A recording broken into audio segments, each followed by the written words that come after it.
We've got Peter Craig here of Premier Racing, the event organizer for Key West 2010.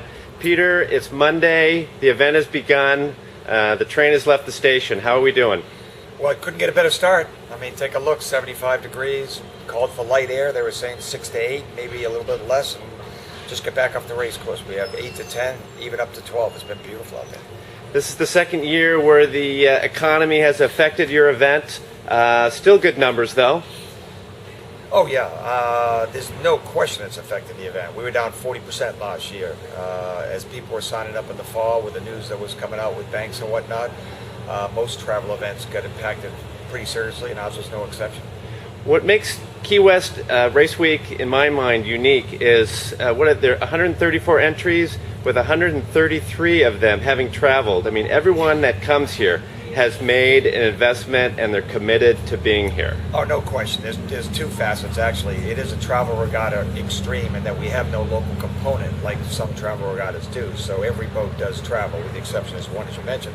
Second thing is it's 5 days of racing. And the days of 5-day, 1-week regattas may have come and gone, but as you know, getting to Key West from anywhere, be it Europe or up in Chicago, takes a while, so you need to make it worth people's while. So it's one of the few real race weeks that you see left in the U.S.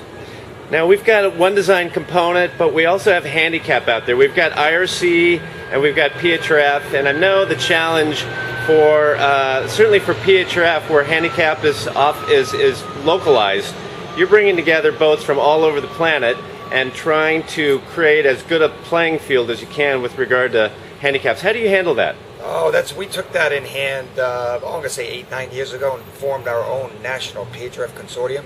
People with knowledge from around the country, because that's where the boats come from. The chairman's from the Chesapeake Bay, very, very knowledgeable gentlemen, and we put them together. They pool their resources, take all the data they can, and for these disparate boats coming from around the country, and in some cases around the world, we like to think we do a pretty good job of providing that single number handicap. Now, one of the things you attempted to do this year was the 20-foot sport boat class. It didn't work. Why do you think that ended up happening? Well, a couple things. We're a little late to the party with that concept. It wasn't until June, just before we went out with the NOR, and as you know, people plan well in advance. They have their midwinter circuits together. We had a lot of enthusiasm, but keep in mind, the economy is really hit. Those guys get hit as well as somebody else. A new endeavor coming out of Key West for 8 or 9 days with the boat is a big one. We have some really good expectations and some hopes that that'll catch on next year. Outstanding, Peter. Well, you're a busy guy. Appreciate the time. Good luck this week. Thanks very much.